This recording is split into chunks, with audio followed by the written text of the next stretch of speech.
Media Dodger, Media Dodger.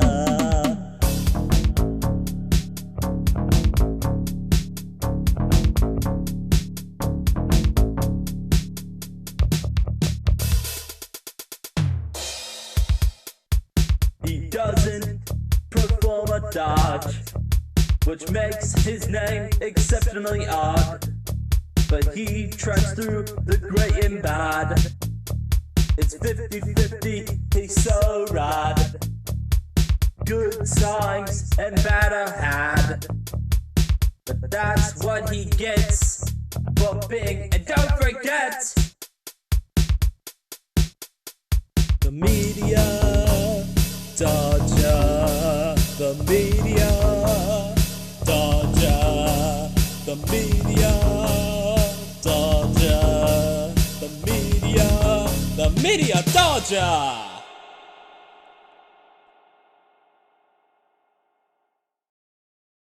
Animal Farm is one of the most relevant novels in history. On the surface, it seems like it's just a simple story centered on barn animals that overthrow their abusive human owners, and a sole leader goes against the rules that they themselves establish, yet manipulate the members to fewer so they can keep going. But it's much deeper than that. George Orwell wrote the novel as a political allegory for the rise and fall of the Soviet Union. If you're a history snob, a lot of the events in the book will sound familiar to you. Basically, it's more than you'd expect. All the bloodshed and totalitarianism that took place on this farm immediately lets you know it's not just any fable. Before he wrote the classic 1984, Orwell was writing about political farm animals.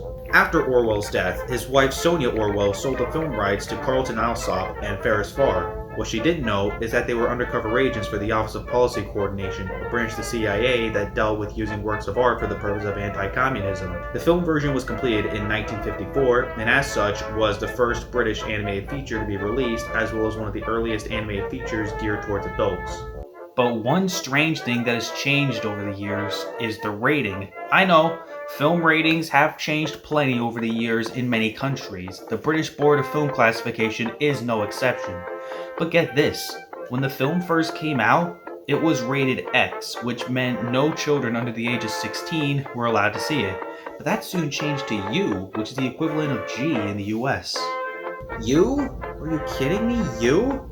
Reminds me of Watership Down, which became a gore fest in the climax, yet still got a U rating in the UK. But at least with that film, the US was smart and rated PG.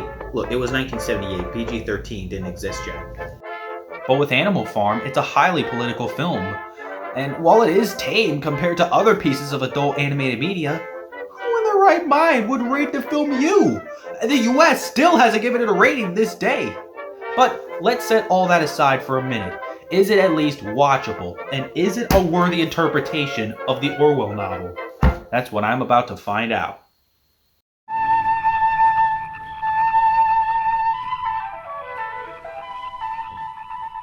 To the world we all know, which may or may not be the best world possible, once again springtime had come. The film begins innocently enough. We're introduced to the miserable manor farm mismanaged by the drunkard Mr. Jones.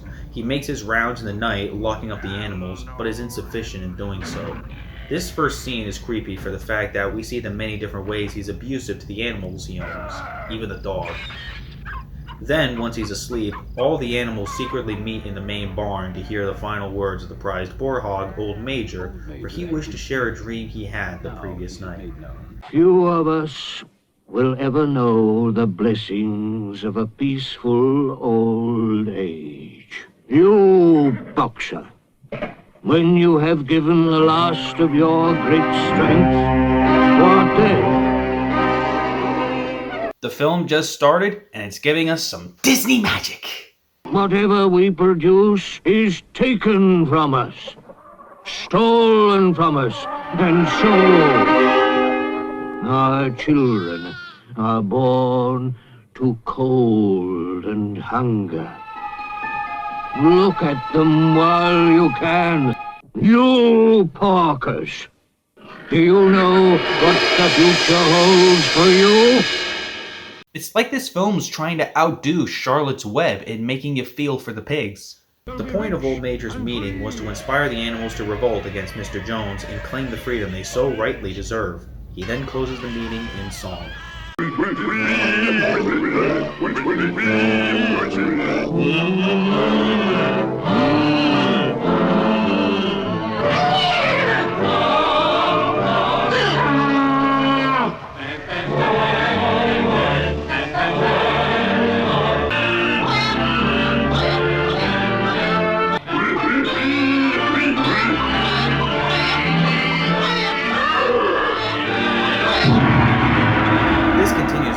Major drops dead, and the sounds of the mourning animals draws Jones' gunfire, prompting them back to their resting place. The next morning, the animals find that no rations have been left for them to consume, so they bust into the food shed and help themselves. But Mr. Jones, awakened by the sound, is not pleased.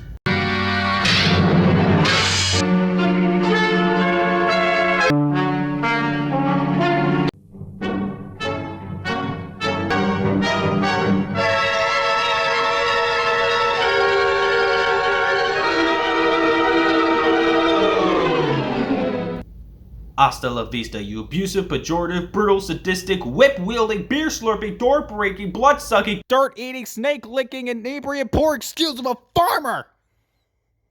Having been overthrown by his own dumb beasts, he gathers a mob of other farmers to reclaim the farm, meaning the animals had to man their stations for the Battle of the Cowshed. It's this scene where we encounter one problem with this movie, a lack of sound effects.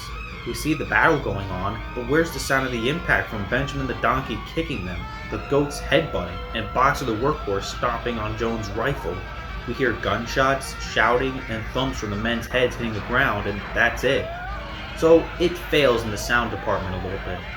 But then again, it's not like animated films of today where they probably wouldn't forget those sounds, but looking at the footage without the proper sounds just doesn't seem right. But in the end, they won the battle, though the dog's puppies now needed someone to raise them with their mother dead. But before we tend to that, the animals go through the shed to destroy everything that reminded them of neglectful Jones. Some were tossed into a well, a piece of cloth was made into a flag, and the rest were burned in a fire. And as the animals gather in song over the bonfire, it's supposed to be a joyous moment, but I can't help but feel dread hearing their voices all gathered.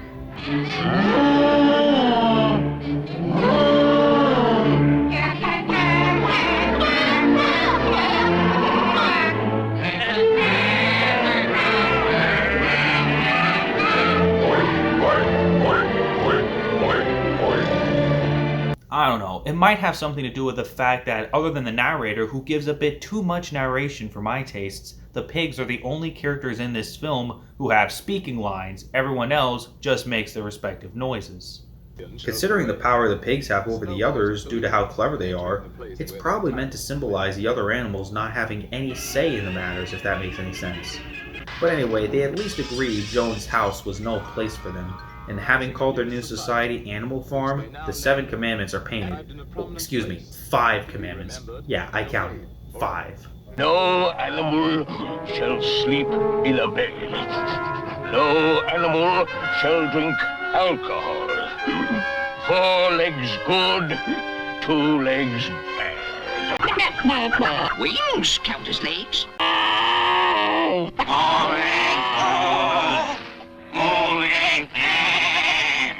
Remember what I said about the pigs being the only characters given speaking lines? I'm not counting the sheep, because that little maxim is all they ever say. No animal shall kill another animal. All animals are equal. I've always thought of that last one as reference to the Declaration of Independence. You know, the words, all men are created equal. What do I know? That's not what the book was written for. But as it seems, without Mr. Jones, life became easier for the animals. Boxer, for instance, was much more determined to have the grass cut, and because of the leadership of the white pig, Snowball, the other animals were able to use tools to do the work without the need for human hands. See what I mean about the pigs being clever leaders? Maybe a bit too clever though. This whole sequence may as well have been animated by a team of pigs in that case. Without the need for dialogue, it shows the animals' easier life without the need for human presence to interfere. Even this meeting led by Snowball shows that the harvest has improved without Jones around. But that's not all. And the time has come to spread the glorious news.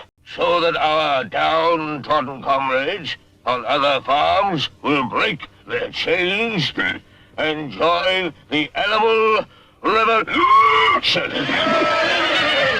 So the doves are sent to spread word of the animal revolution. Some were content with their lot, some were alarmed at the thought of change, but there were a good amount that were all like, yeah, screw those humans.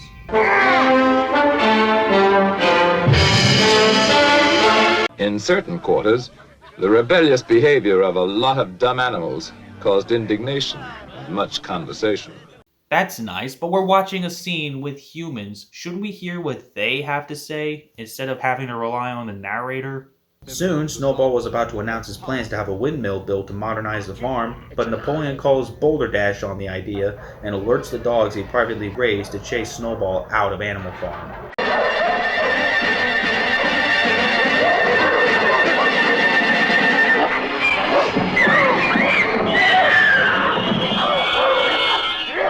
With Snowball out of the running, Napoleon takes command, declaring Snowball a traitor who wanted Jones back. Let's have no more of these useless meetings.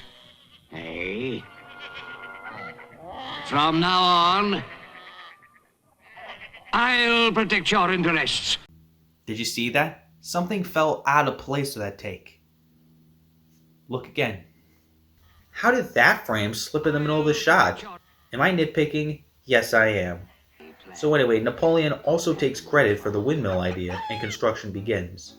Once again, this sequence is well done, showing how the animals were guided to the construction by the pigs, working long hours from dawn until dusk. Unfortunately for the workers, they hardly had much to eat. The pigs, however, were eating like the kings they are, but Boxer kept everyone motivated.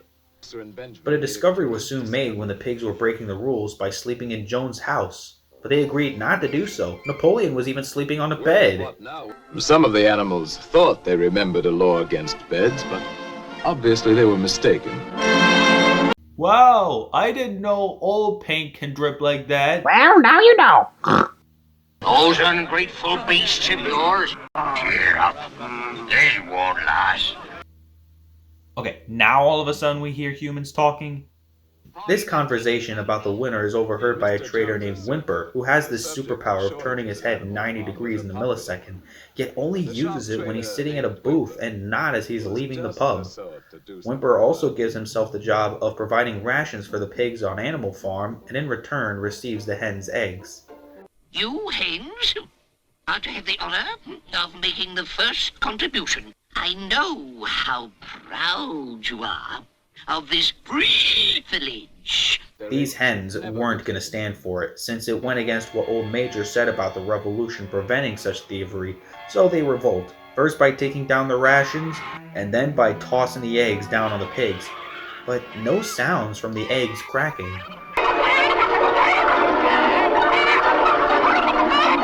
But then the dogs are ordered into the barn and they kill the cat?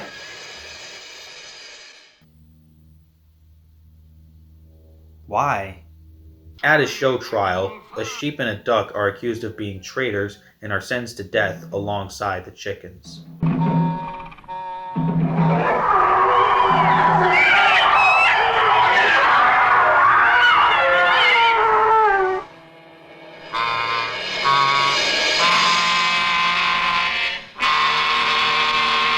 You know, for kids! If you thought Napoleon was bad now, get a load of this. The revolution is now complete. We have no more use for that song. Singing it is now forbidden, under penalty of death. Now that is just censorship. What if you needed a reminder of the valiant efforts made to have a better place to live? Well, guess what? Now you can't. Instead, make way for the continued trade with the outer world, and it appears that Whimper has lost that cool superpower to turn his head very quickly. It's a real shame. I was hoping to learn that superpower for myself. Shut up, you stupid mutt! Where was I? Having learned of Whimper's profits, the other farmers are inspired to destroy Animal Farm, but Mr. Jones was not invited to join them. Nonetheless, he takes some explosives and marches to the windmill. Another battle rages as Napoleon just stays back while the other animals fight. During the battle, Boxer suffers a bloody injury on his left foreleg, and other animals were killed, But the most tragic loss seemed to be the windmill, which Mr. Jones blew up while he was still inside drinking.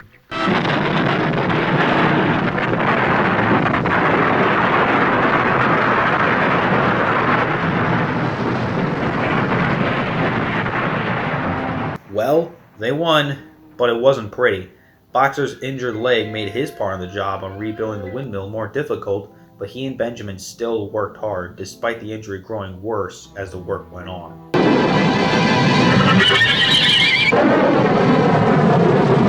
It looked as though Boxer were dead, but he wasn't. Trust me, he may as well have been.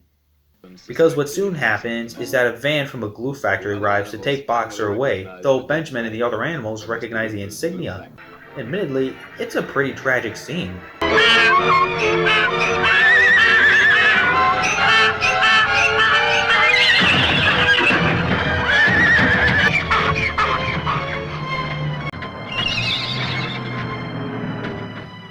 I was with him right to the end. His last words were, "Forward, comrades! Long live Napoleon!" Can I just mention how much I love this expression Squealer gives to indicate that his emotions are not genuine, even though we still see tears dripping from his eyes? Just how does he pull this off? Is he thinking of Bambi's mom getting shot or something? It looks like the others notice that smirk too, and Squealer fails to change everyone's minds. Well, fine. These dogs may not change your minds either, but they'll stop you from bringing us down. Years later, things go from bad to worse when the pigs become hugely dominant over the other animals, now exhibiting behavior resembling humans. They walk on two legs, wear clothes, and drink alcohol. The 5 commandments are now shortened to one statement. All animals are equal, but some animals are more equal than others. How much worse could this get? As Benjamin watches this dinner party Napoleon hosts, and he proposes a toast to a future where all farms are owned and operated by pigs, Benjamin's eyes begin to see the pigs starting to resemble Mr. Jones. Here's something to note. In the book, it wasn't just pigs gathered. It was also human farmers within the same vicinity, with pig and man sharing an alliance. There was even a moment where Napoleon and Mr. Pilkington play the ace of spades at the same time and accuse each other of cheating first, and as the other animals look from pig to man and back, they are no longer able to tell them apart. I wonder if this scene in the film was meant to make reference to that point. After that blurred vision, the animals realize they were in a worse situation than before the revolution and must do something about it, so they take down the farmhouse with the pigs inside. Hey, wait a minute! That is not how the book ended! The way it went was, the pigs established capital control, they're no longer distinguishable from humans, the end! Isn't any wonder why this film is referred to as a propaganda piece nowadays? Just to be clear, I don't give any support to communism, but you can't just change the film like that! It was meant to be a cautionary tale, but thanks to those undercover agents, it's just another Hollywood picture! Might as well just change the ending to other great classics. Let's just have Red come back to Scarlet in Gone with the Wind. Or maybe the characters themselves in Citizen Kane find the meaning of the word rosebud after all. The only problem with those kinds of endings is that they would ruin the purpose set forth by the story to begin with. That's what they did to Animal Farm!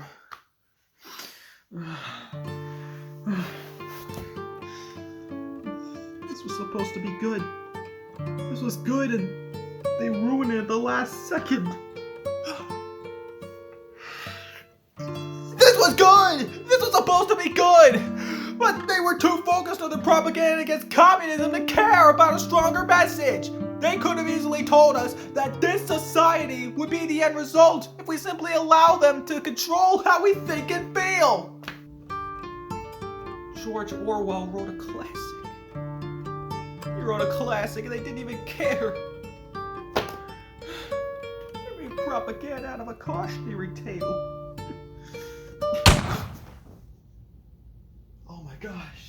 Oh my gosh, they're after me!